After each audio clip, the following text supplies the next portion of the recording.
Welcome to Pimpy's Investment Chat, where we keep investment talk simple. And here's your host, Pimpy. What is going on out there, peeps? All right, had a great discussion with a handful of people talking about gold and silver. And somebody said, well, you almost seem like the only person out there talking about gold and silver. And I said, you guys definitely got to look around. I spoke about Chris with Arcadia Economics. I spoke about Lynette Zang, when she was with ITM, and I'm happy that I found her new channel. So I'll let you guys know where that's at so you can hear her some more. I mean, there's a lot of people out there talking about gold and silver, and pretty much all of us are giving you the same warning that you have to be careful about these banks closing down and these people trying to find a way to force you into something that you don't want, which is a central bank digital currency. And someone said, yeah, but Pimpy, they brought it up in Congress. They voted on it. Yeah, they voted on it. One part voted on it. It's not going to go through. They're just going through the motions. If it's going to get denied, it's going to get denied under a Trump presidency, okay? Speaking of the debates tonight, so this ought to be interesting. Anyways, a picture of this bank on fire. It's for a reason. Let me show you an example of other people explaining to their listeners the same thing that I'm speaking about. Before we get started, do me a favor, hit the thumbs up button. If you're not a subscriber, please do so, because when you do, it helps out the channel, and I certainly do appreciate it. If you're thinking about buying gold and silver, head on over to our friends at Miles Franklin. The link will be down below in the description. When you make your purchase, make sure you use promo code Pimpy, P-I-M-P-Y, and they'll take care of you. If you have any additional questions, you can reach us over here at this phone number or over here at this particular email. For all orders over $10,000, reach out by email and we'll make sure that you get a great deal. So come on over to Miles Franklin and add to your precious metal inventory. Guys, a new central bank digital currency is coming and could replace your dollars with digital currency. With it could come surveillance of our lives, freezing of assets, and government control over our bank accounts and how we spend our own money.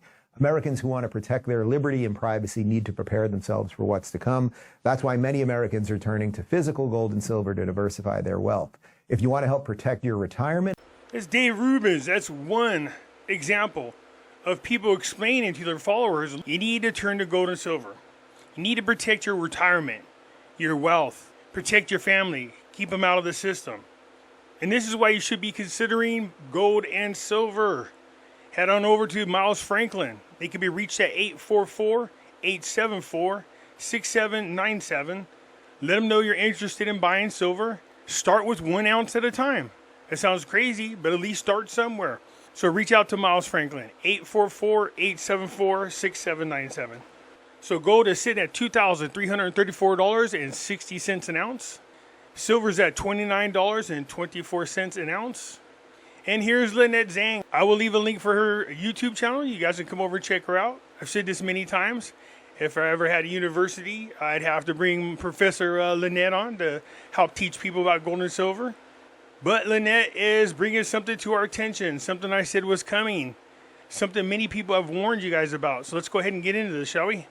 Let's just go right into this, because what we're talking about today are just recently big banks that are too big to fail, failing their living will test. Now, what is that and why does it even matter?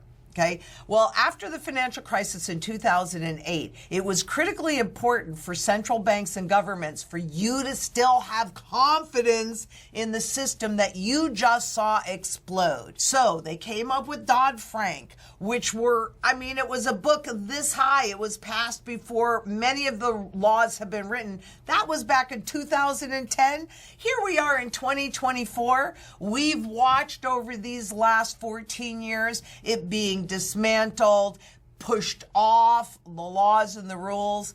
But one of the things that have survived, at least to this point, are the living wills, where these too big to fail banks are supposed to have a plan to unwind during this next crisis without it being a financial crisis. Okay, here's the reality. All of that stuff was put in for your confidence, because this is a con game. So let me show you what's happening with those living wills and the chances of them actually working. I'm gonna take you back in time a little bit to 2016, although this would have been true right along since they started doing the living wills. Here we go. 5 too big to fail banks were violating those Dodd-Frank rules. Oh my goodness. Who were they? JP Morgan, Bank of America, Goldman Sachs, and Citigroup were 4 of those 5. Well, what were the consequences of them failing? Nada. Guess what happens when there are no consequences to bad behavior? That behavior continues and it gets even worse. So in this case, banks have taken on a whole lot more risk with your deposits, with your equity, and you don't even know it. So today, actually, this came out on June 21st, so Friday, Fed faults the living wills of, oh my goodness, who is that? Oh, Bank of America, Citi, Goldman, and JP Morgan. Why should they change? There's really no consequences. And even when there was a consequence to Wells Fargo, it was about them expanding their global footprint. There's no consequences to it. So what that means to you is that there is a lot more risk in the system and why you need physical gold and physical silver outside of this system, because this is how your wealth transfers. Are you shocked that it's the same ones over and over and over again? And I could have made a whole video just on all of these repeat offenders. Yes, you need something outside of the system. And you've heard me go on rants before about JP Morgan and all these other banks, how they're all criminals. They collude with our government to commit crimes against the American people by stealing your money, collapsing the banks. I hope you don't have your money in the bank. When a doo-doo hits the fan, you're going to lose all your money. Retirements, 401ks, IRAs, everything. That's what happened in 2008. Not having their wills in place. Now is when it's critically important for you to understand this, because these are the 4 of the biggest banks on Wall Street and they are incestuously interconnected. The next Lehman moment is very, very close. As you know, we already talked about what's happening at Synapse, and that link is below. If you haven't seen that video yet, make sure you go back and watch it, because this is a banking crisis that is already unrolling, but it hasn't hit critical mass yet where clients of the banks are able to remove their money and create a run on the banks. Everybody's going to be impacted by this, but that's what makes this video that important, that you see it, you watch it again and again, however many times you need to. You go back to the other video that I did on the crisis at Synapse, and you think about the ownership of who really owns these intangible assets. We keep warning people about having your money in an account. I'm hoping and praying that you did whatever you need to do to protect you and your family. Millionaires don't have money in their banks. They buy paintings. They buy collectible watches. They buy gold. They buy silver. They buy baseball cards. Things that they can liquidate really quick if they need to get the cash. They don't want their cash in the bank because they know it could get taken from them. Because this is all about you making educated choices that puts your best interest first. And how many times can you be lied to when you do not know the truth? I'm showing you the truth. The reality is there will be no soft landing here, because we are transitioning into a completely new system, and those are always violent. And there's no other option. But let me show you what's really happening and why this video is that important and how close we are. What you're looking at here is quarterly compression activity, and this is in the trillions of dollars. Now, I've talked about this in the past, and what that is, it was something that was created in 2013, because what imploded in 2008 were derivatives. And derivatives, really simply put, are just big bets. They can never convert a derivative into the underlying asset that that bet is against. But what's reality is those derivative bets have been growing and growing and growing because they're a trading vehicle. And banks make most of their money from trading, not from lending anymore. That's the old way. Today, it's about trading and picking up. So do they want you or me or anybody else to realize how much risk they are taking? No, they do not. Do not change behavior. Change how you account for behavior. That's what compression is all about. So they take this derivative that is similar, pretty similar to this derivative, and all of a sudden, instead of having $400 trillion in derivatives, you have $10 trillion in derivatives. That hides the risk. Now look at this. 2023, this is the most current report from the Office of the Comptroller of the Currency that tracks derivatives in the FDIC insured banks. So those 4 banks that have crappy living wills, that means they will not be able to be unwound in the next crisis without major problems. Okay, so 2023 had the highest level of compression activity ever. 257 trillion just in the last quarter alone, right? But take a look at where it started in the beginning was in, I hate when that doesn't work properly. I'm sorry. But 2013 is when they came up with this accounting alchemy to hide the truth of what's happening. And you can see, and let me even make it a little bit more clear, that this trading alchemy, this new accounting trick that they just created to cover up their trading activity so that you and I don't realize how much risk is really in the system. But it isn't just you and me. Nobody knows. Admittedly, all of the big kahuna banks, the BIZ, the IMF, the Federal Reserve, the FDIC, the World Bank, take your pick from that alphabet soup. Everybody admits that nobody really knows the true value at risk. I saw derivatives at 1.4 quadrillion, and that was before the central banks came to play in this arena. It's much, much worse, and you can't see it. And all this is designed to do is hide the risk until it's too late. And if your wealth is held inside of there, what are you going to do? Okay, from the same Office of the Comptroller of the Currency report, let's just look at the positions of those same 4 guys. So you're looking at Goldman, JP Morgan, Citi, and Bank of America, right? They have assets. Let me grab my little laser pointer. Okay, like for example, so you understand what you're looking at here.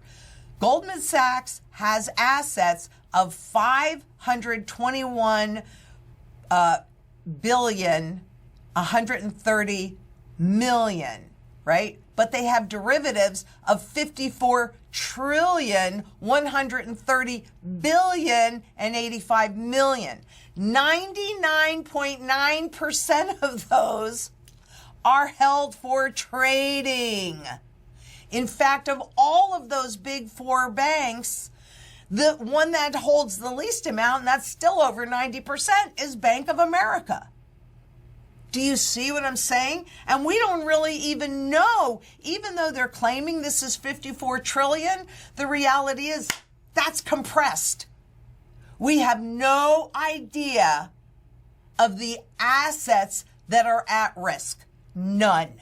This will not be an easy unwind. Not at all. Now, the assets versus derivatives.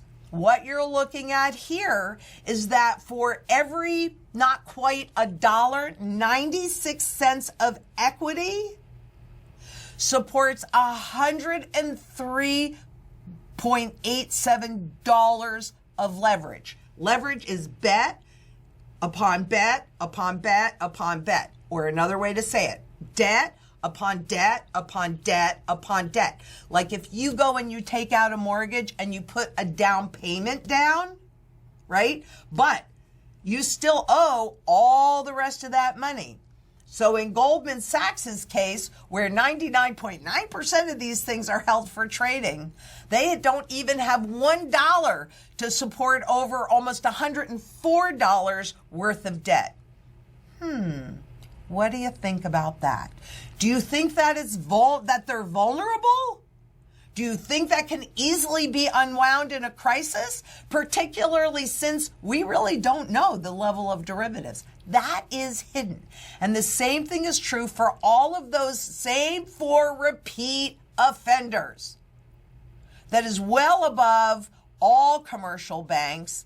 And in fact, assets to derivatives, they have 38%, 38.61% in assets. These are just the top 4 of all of the assets in the banking sector. Those top 4 hold over almost 39% of all of the assets. That means most of those other smaller banks hold the lion's share of the assets. Yet they're trading in this whole entire banking system 87.42% of the derivatives that are compressed. Do you see what I'm trying to show you here? Because it's critically important that you understand this, and it matters to you. It matters to all of us, because when this explosion happens, all of your wealth evaporates into that black hole. That's Goldman Sachs, JP Morgan, Citi, Bank of America, Wells Fargo. The list goes on to all of those systemically important financial institutions that got bailed out in the last crisis. They can't be bailed out. It's too big. And everything is incestuously intertwined. Do not forget this. This is critically important. I want to repeat it with these lines so that you can see what I'm talking about. Assets to derivatives, that's you. That's your wealth that you've accumulated to your debts that you've accumulated. But they get to do it in an unlimited amount. You and I, the public, we have limitations, and yet you could still go bankrupt. If your debt to asset ratio, and then there's a crisis, if you can't bail yourself out, you're just about the right size to fail. That leverage ratio, debt upon debt upon debt upon debt, that's why Lehman went out. Do you think these guys are any different? No, I do not think so. So where you have all commercial banks with the leverage ratio on average of 9.13, in those 4 big banks that have just again failed the test, the leverage ratio on average, thanks to Bank of America, who has the lowest leverage ratio, is 20.67. And we don't even know how accurate that leverage ratio is because, again, and I cannot state this too much, we don't really know the value at risk, the VAR, the value at risk from all of these derivatives. These prices are merely about what the traders have agreed that they're worth, not reflecting the true value at risk. So let's keep this in mind, because there it is. If there's no consequences to bad behavior, why change? In fact, let's do things to hide that risk. And I'm going to tell you, we can't bail it out. We've printed way too much money to be able to do that. And beyond that, let's take a look, because we've talked about this before, and so is the Office of the Comptroller of the Currency, what you're looking. The fair value losses of banks in their securities portfolio declined through the end of 2023. Look at, here it is. These are all huge losses. So I can't stress this enough. People, you really got to get money out of the bank, man.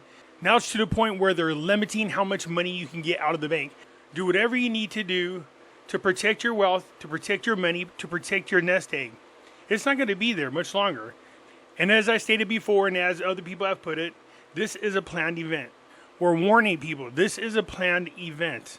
And they don't care who they crush, and they don't care whose wealth they take, and it's all to pay for their mistakes. Either you could be one of the people that suffer when they take all your retirement and all your savings away from you, or you could be one of those people who invest in the gold and silver and protect their wealth. This is gold and silver that you keep with you at all times.